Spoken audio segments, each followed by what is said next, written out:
Hello there and welcome once again to the Mayor's Magazine. I'm Mick Cornett, the Mayor of Oklahoma City, and this is our show for August 2012.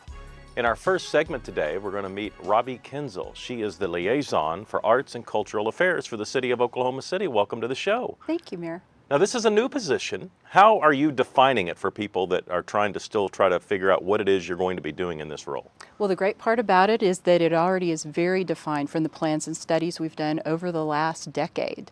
There's been a call for this, it's well documented, and I'm using that as my orienting roadmap. So I've heard it said that we have over 90 arts organizations in the city. I've never counted. Sounds like a good guess to me. Is part of your job to try and coordinate the best that you can and try to interact with all of these people who would like to perform in the arts and encourage the arts in the state? yes, and especially with public art. I mean, certainly the various disciplines are very important. Coordinating with the major agencies, identifying them, and also providing support to some of the smaller, more unique agencies. Organizations like the Oklahoma Film and Music Office is another really important a state agency. But coordinating with all of them and making sure they get the right information they need and they can do things very efficiently. It's sometimes easy to get organizations confused. There's the Arts Council, there's the Arts Commission, there's all sorts of funding for the arts. How do you correspond and interact with those other groups, and can you kind of define whose role is what? Well, that's very interesting that you asked that because it's not very well defined. And we have an artist support study that will be recognized next week at a public event at Lyric Theater on the 31st. And in that study, it calls out for defining the roles and responsibilities of each organization in the city. But right now, I'm just relying on a network of people that I've worked with for over 20 years. And what I know about each of those organizations and the people in them, the leaders, and then also relying on those people to identify the emerging groups. So, Arts is also big business. Yes, it We is. know that the arts in Oklahoma City generates a lot of economic development. A lot of people think it all starts with the Museum of Art, which is located downtown, but there's a number of museums around the city. Will you be working with the museums that house the many art collections in the community? yes, I will. In fact, I had a meeting at the Oklahoma City Art Museum just this week about a collection expansion project that they have and a special project they'll probably announce early next year. That the board is working on. Also, recently there was an Americans for Prosperity study released by the Americans for the Arts, and it showed that across the nation, the audience for arts events spends $25 on average over the ticket cost. So this is the kind of money, parking garages, restaurants, merchandise that people spend, just because they had a reason to go out and have a special time at an event. Well, you buy M&Ms and a drink, and it seems like you're out $10 already. That's right. The performing arts are another aspect of this job. Discuss how you'll interact with things like the ballet and the symphony and the other organizations. Well, a lot of these organizations, there's a call for them to be even interacting more with other disciplines.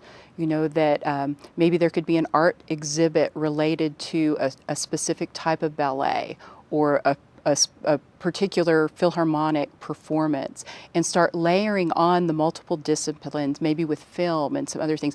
I just got back from a national conference in San Antonio about a month ago, and it was amazing to see like their keynote speaker and all the performances layered on top of each other. It was really quite a spectacle. It was beautiful. So. And from what we understand, the schools are less engaged and less funding the arts than they might have 10 or 20 years ago. How does that play into this position, and what can the community do to kind of fill that gap? Well, I'm already working with one arts group locally who is submitting a new grant application. Council will consider it next week, and it's the Plaza District for an innovation grant. Working with different groups that ask for support, applying for funding that can be used specifically to engage children in a school. They have Eugene Field Elementary near the Plaza District, and this is something where we're working with some of the recommendations in our Strong Neighborhood Initiative work that we've started, and also the strategic plan for Plaza District out of our Commercial District Revitalization Program. All of these things point to good reasons why to apply for the funding, incorporating artists in the economic work that the Plaza District is doing. So. Most communities have a 1% for the arts for capital projects that are on city property and city funded. We were doing that informally for many, many years, and then 3 years ago, the council adopted a formal policy that stipulates specifically for MAPS 3 and other events, but MAPS 3 I think was the one that a lot of people had their eye on, that 1% of that money be spent on public art. That's a heavy responsibility. It is, and one of the first things that we'll need to do to know how to spend that most effectively is to get a comprehensive public art master plan that has all the rules and policies, the research, interviewing all of the different stakeholders and groups with all those projects. Some of these projects will need to be scaled to be world-class projects. And then other budgets from some of the smaller projects that we'll see out of different bond issues will be much more localized projects. And so coming up with a good rationale for how to scale those calls for artists and those entries and those competitions is something that we really need to do, right out of the box. How and why would the general public interact with your office? How do you see that taking place? I think there's a lot of questions about how to connect. If different nonprofit groups are already calling just to learn more, what can they do to further public art? There are some gardening clubs that are already looking at parks. There's Women of the South that already, they're beginning to collect donations to put in sculpture in some parks in the south part of the city. And they just want to kind of know how to navigate the rules and the permits and the processes of the city and how to best get organized around, selecting and having competitions for public art. So we've talked about a variety of things. Where do you start? What's the first few weeks look like? Well, the first thing, since overseeing the Arts Commission as part of the job, is interviewing all the arts commissioners. I put together several questions, and I'm asking each one the same thing. What do they see the role of the Arts Commission to do? What are the biggest challenges? What are the things that we need to do, to be successful with those challenges? And that has been enlightening. There are some things they need to be able to do their jobs more effectively that are very easy fixes. The other thing that we have in place that's really great is in 2010, about the same time that Council approved the Percentage for Arts Ordinance, we also, out of the Cultural Development Corporation, produced a cultural plan for Central Oklahoma. And it has 5 different strategies that I've been working with a co-chair of the Oklahoma Visual Arts Coalition, Julia Kurt, to implement now for 18 months. And so we're following that plan because that involves stakeholders throughout the city, both artists, art organizations, private citizens, that were interested in the arts. All right. Well, if a viewer out there wants to get a hold of your office, is there an email address that they can drop you a line? Yes, there is. It's robbie.kienzle@okc.gov. All right, and spell Kienzle for us? Kienzle. And we got it right at the bottom of the screen. Robbie, thanks so much, and congratulations on this new position. Robbie Kienzle is the liaison for arts and cultural affairs for the city of Oklahoma City. We'll have more on the Mayor's Magazine when we get back.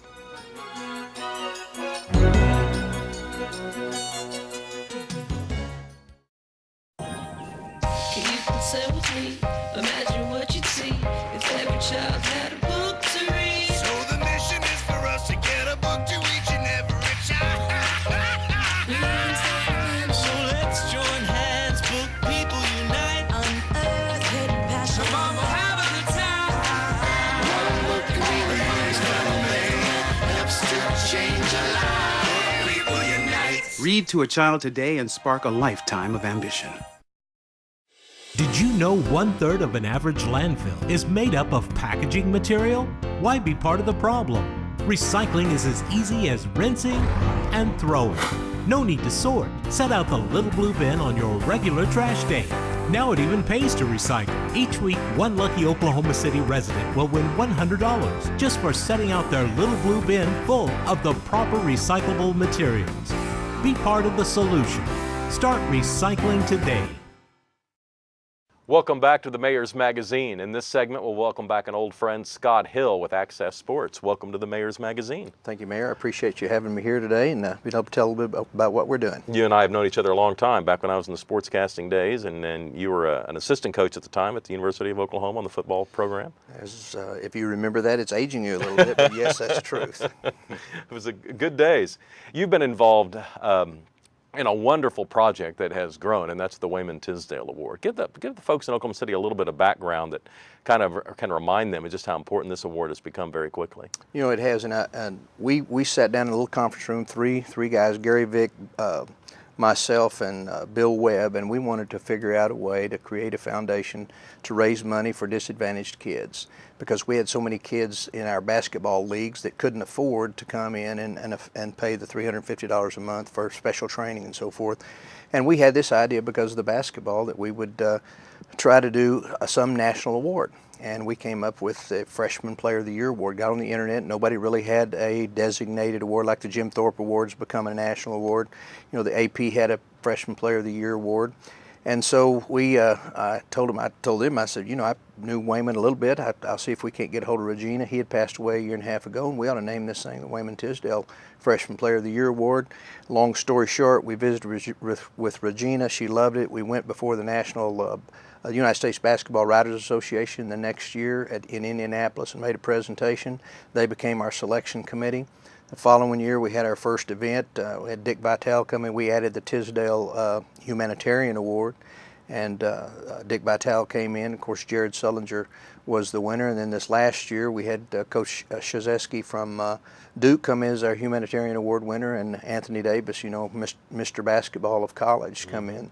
And it's really become a neat deal. We've been able to increase our scholarship numbers from 10 or 20 to over 500 just here in Oklahoma City, and created a league called the Wayman's Lightning League that is now in 25 towns throughout the state of Oklahoma. We don't scholarship all of those kids, but we benefit the facilities in whatever way we can through our donations. But we've got about 10,000 kids in our program, the Wayman's Lightning League now. So it's gone from just a little idea to, we'll talk about in a minute, I'm sure, to a potential national award this next year. The Oscar Robertson National Player of the Year Award is going to be here next year. Now talk about that. That's a pretty big step. How did you go out and grab that award? You know, I'll have to give Bill Webb credit for that. Bill is my brother-in-law, and he actually runs several foundations all across the country, and he's the one that initially made the contact with the Basketball Writers Association. And they came to our two events, and they invited us back up they present the award. They're the selection committee, and on the Friday before the Final Four each year at what they called a Champions Breakfast, they would present all these awards. So they'd come to our event for 2 years, and after we went down to New Orleans this last year, they asked us to stay over for lunch, and we did, and their board asked us if we thought it would be a good idea to combine all of the awards together, and that they would bring it to Oklahoma City, and we said absolutely, and so that's really how it took place. And I'll have to give Bill credit for it. You know, he does this again all over the country and does a real good job with the presentations and the videos and the inner works of these various programs that we're doing. And there's also an Oklahoma tie to the Coach of the Year award. There is the Henry Iba Coach of the Year, National Coach of the Year. I mean, you know, when you bring the National Coach of the Year, the National Player of the Year, and Oscar Robertson's under contract to come and be here for that, and then of course the Wayman Tisdale with the local piece that it has, and the Tisdale Humanitarian Award. You know, college basketball for one day is going to be similar to the Heisman Trophy piece. We have aspirations of doing that. What time of the year will this event take place? The event will always take place on the Monday after the Final Four of NCAA basketball championship. So 1 week later. 1 week later, yeah. Sure. And with the way the current rules are structured with high school players, well, it's very difficult for them to go straight to the NBA out of high school now. It almost seems as if the top players are playing a freshman year, and in many cases that's all. That really was the impetus behind our first thought was, you know, this National Player of the Year, we used John Wall and Blake Griffin and Kevin Durant. You got these guys, and Blake actually stayed another year.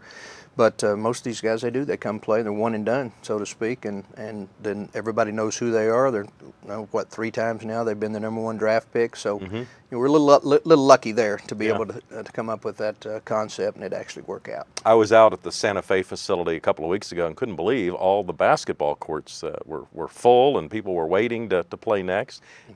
Explain how many leagues you all have and how many kids are benefiting from all of this. Mayor, we've got probably 200 different teams at any time during the year. The summer's really our slowest time, but so 200 times 10. 200 times 10 kids. That's a lot of kids. Right. Yeah, we've got 250,000 kids that run through there or come through there during the course of the year with the 3 basketball courts, and with the Wayman's Lightning League, we play over at the Lighthouse also, and also up at Transformations in Edmond.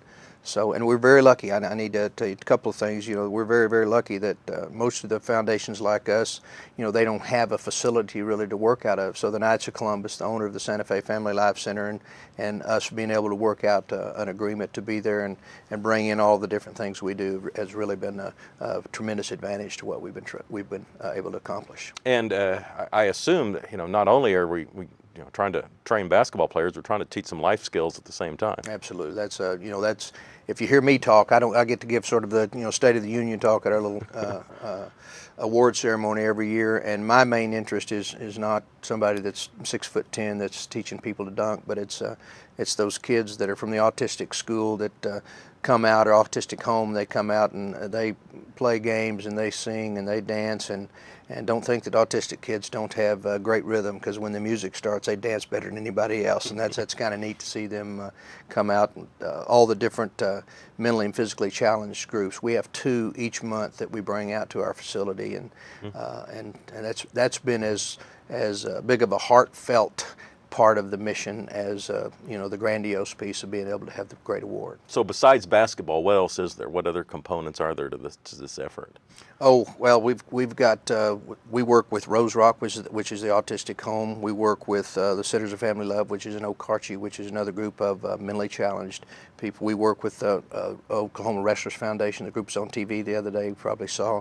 And just today we had the Boys Club and Girls Club out. We had 100 kids come from that place, and they came and sang and danced and ate all the hot dogs they could eat. And then we have groups such as the Fresh Start, which is the bullying group that the group of teachers started.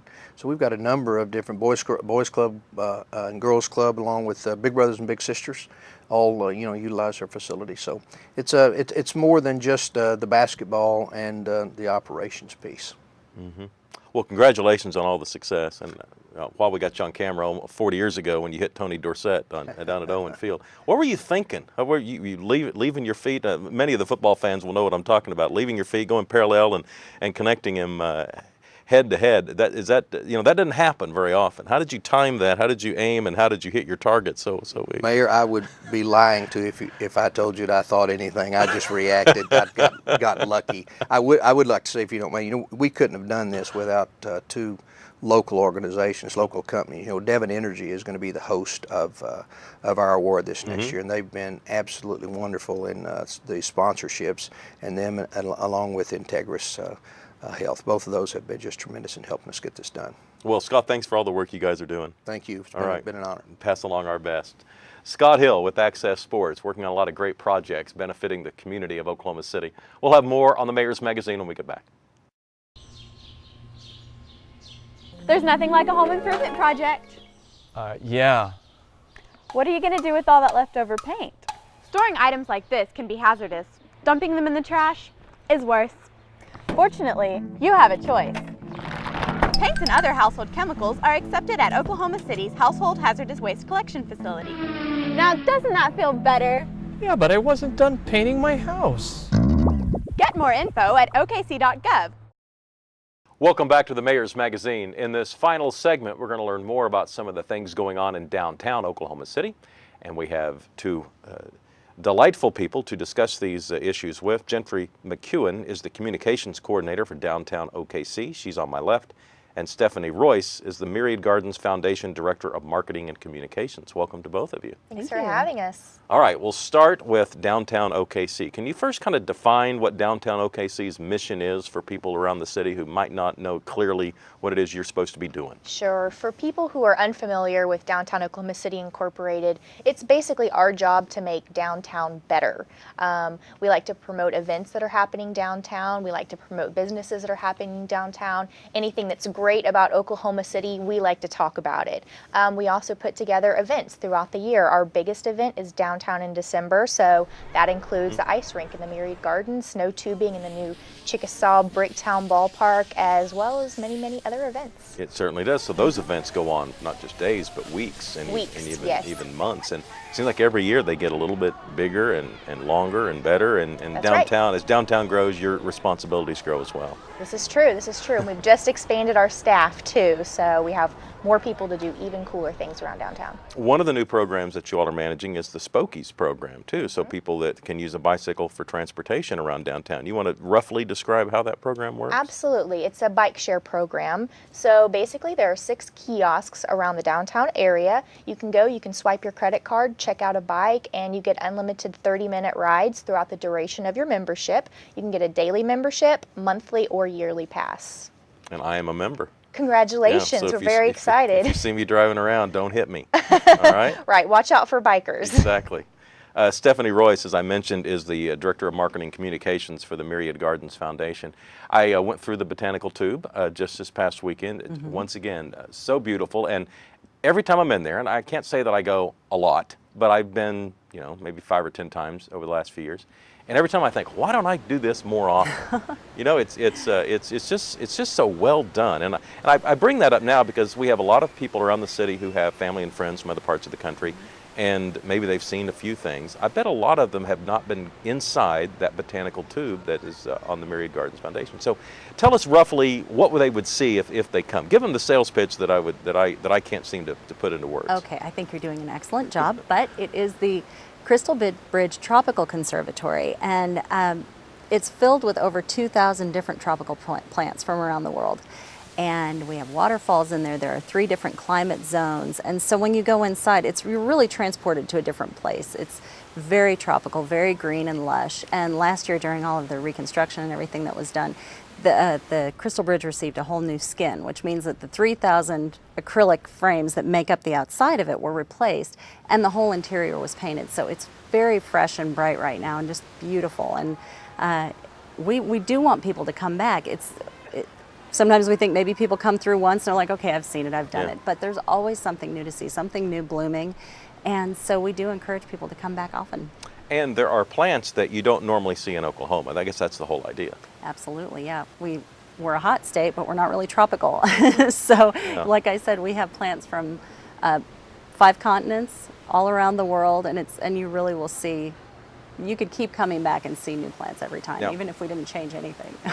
There was a day when that was about the only reason to go to the Myriad Gardens. But now, you guys have got programming nonstop, and so what are you marketing to the citizens at large about coming to the park to do?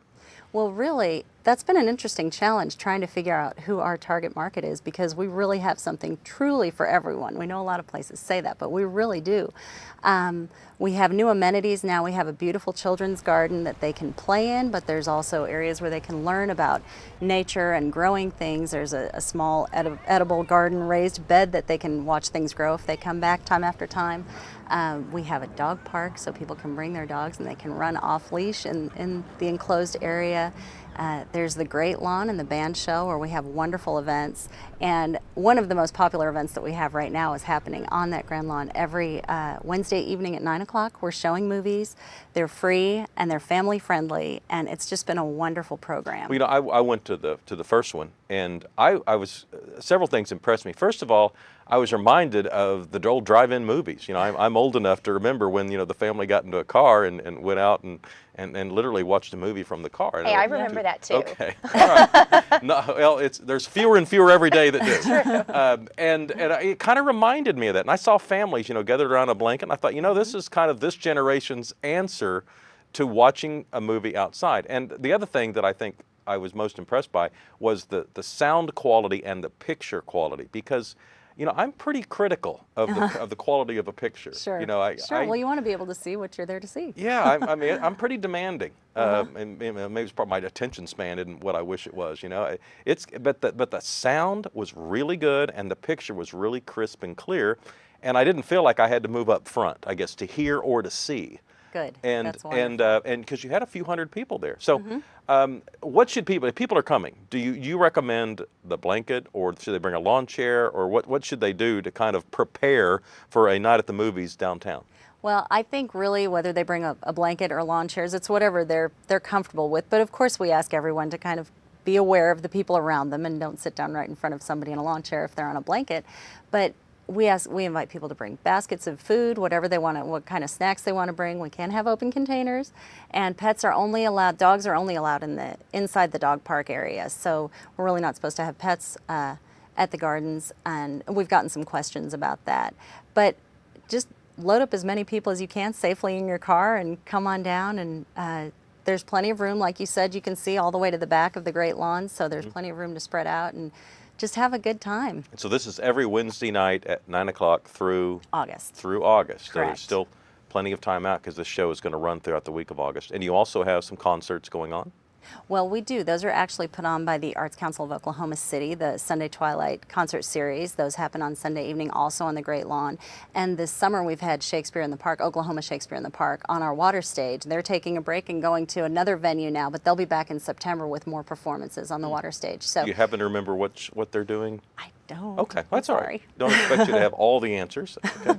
I believe they're doing Othello, is that right? Is that the last That's one? the one that's coming back to the gardens. Okay. Othello. Okay. That's the one. Way to go, Gentry. I try. It's Showing my me job up. to know what's happening All right. downtown. Yeah, it's like I trivia hope day. that's right. Ask her a question I know the answer to. Let's talk, in the brief time we have left, about the energy of downtown Oklahoma City. I got to think, Gentry, this kind of makes your job easier because it almost seems like people are just clamoring to come to an event. It doesn't have to be a Thunder playoff game. People just want to come down and take in whatever happened to be going on that night. Absolutely. You know, I'm a lifelong resident of Oklahoma City, and I got to say, I've never been more proud to be a part of this city. There's always something happening. I've even made a few friends who have recently moved here, and they said, you know what, I thought I was from an exciting city, but Oklahoma City just, completely blew their mind. There are a lot of bad stereotypes, and when people actually get here, they say, it's so full of life, full of culture. There's always something happening. And so, being from downtown OKC Inc., we say, yes, like everyone's doing their job. So we're really proud of what the city has done. And, just so many visitors coming because of the Thunder, we're able to really have the opportunity to showcase everything that's changed. If people haven't been here in a while, they're just always impressed by how many changes we've undergone. Especially the Myriad Gardens. It's amazing, Absolutely. the difference. We're very, very fortunate. Do you ever get anybody that calls and says, hey, where do I park? There's no place to park downtown. All the time. Yeah, okay, well, I get that too. What's your answer to people? And there's probably people watching the show right now that are under that impression that they're a little anxious about going downtown because there's just this perception that there's no place to park. I think it's a common misconception that there is no parking downtown. There's pretty much parking garage on every corner, and we even have parking listings on our website, which is downtownokc.com. Plenty of parking, even whenever you go to Bricktown. Even whenever it's really busy on a Friday or Saturday night, I've never had to walk more than 5 minutes to get to my destination, whether it's Harkins. So, I think that if you just go to the website, look at the listings, you'll find that there's something a little bit closer than maybe you expect. All right. And Stephanie, if people are coming down to the gardens, where do you suggest they park? Well, we do have parking around the perimeter of the gardens, and now those are metered spots, so we do want people to be aware of that. But if you're there after hours or on weekends, they're not enforced. Enjoy. So the parking is free. Correct. If you can't find parking close by, you can always find a Spokey station. Ride your bike to where you need to go. There you go. There you go. Boy, Gentry, you're a one-person marketing machine. I try. That's pretty cool. All right. Well, we have some website information. You want to give yours first, Gentry? Absolutely. It's Downtown Oklahoma City Inc. DowntownOKC.com. And you can go there and you can find restaurant listings, parking listings, retail. Basically, everything that's downtown is listed on that website. All right. We got that on the screen. And Stephanie? MyriadGardens.org. MYRIAD. We get that question a lot. All right. Well, thanks to both of you for Thanks. coming on and Thank you. for all you do to help downtown Oklahoma City. I think the citizens of Oklahoma City are very proud of downtown. And if it weren't for the two of you, they would know less about it. So thanks for coming on and sharing. We're Thanks for fortunate having to be a us. part of it. Thank you. And that's going to do it for this edition of the Mayor's Magazine. Please make August a special month in your family's life, and I will see you next month with another show.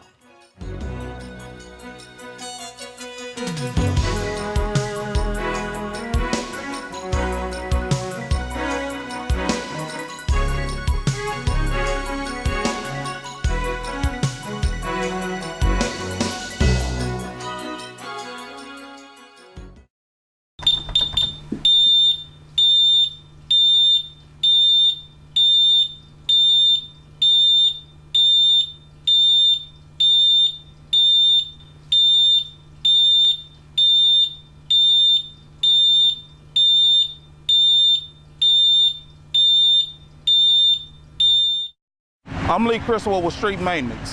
Help us while we repair your city streets. Please slow down and be alert in all work zones.